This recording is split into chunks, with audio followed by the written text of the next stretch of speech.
From this to this.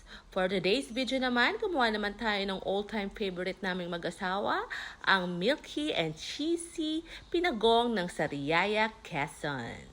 For today's ingredients, kailangan ko ng 1 kilong all-purpose flour. Naglagay ako ng 1½ wash sugar, 1 1/2. 1 cup ng powdered milk, 2 teaspoon of yeast, 1 teaspoon of baking powder, 1 teaspoon of salt. I-mix ko lang ang lahat ng dry ingredients. Pagkatapos niyan ay ilagay na natin ang mga wet ingredients. 1 cup of milk, 3 tablespoon of vanilla. Naglagay ako ng 1 piece of egg and 3/4 cups of butter. Melted ang ginamit at ayan, ibuwasan natin. Iset na natin ang ating dough kneader in 15 minutes. Pwede mas mababa pero dyan na kasi nakaset yung machine.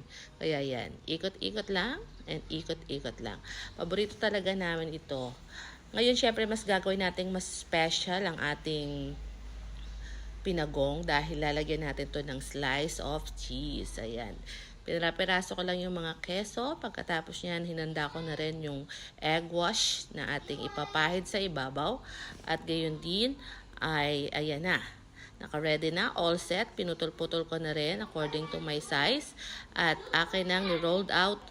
Ang kain lang naman namin to ay kung hindi siya magkakaparehas ng size.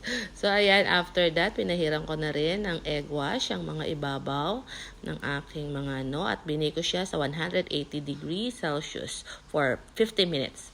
So, ayan na, ang masarap nating pinagong ng Sariaya, Quezon. Ang sarap nitong i-partner sa kape na may gatas. Tara na!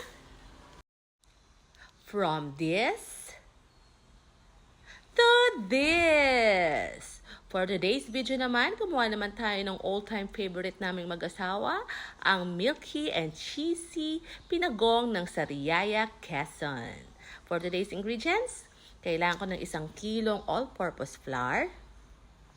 Naglagay ako ng 1½ wash sugar, 1 1/2. 1 cup ng powdered milk, 2 teaspoon of yeast, 1 teaspoon of baking powder, 1 teaspoon of salt. I-mix ko lang ang lahat ng dry ingredients. Pagkatapos niyan ay ilagay na natin ang mga wet ingredients.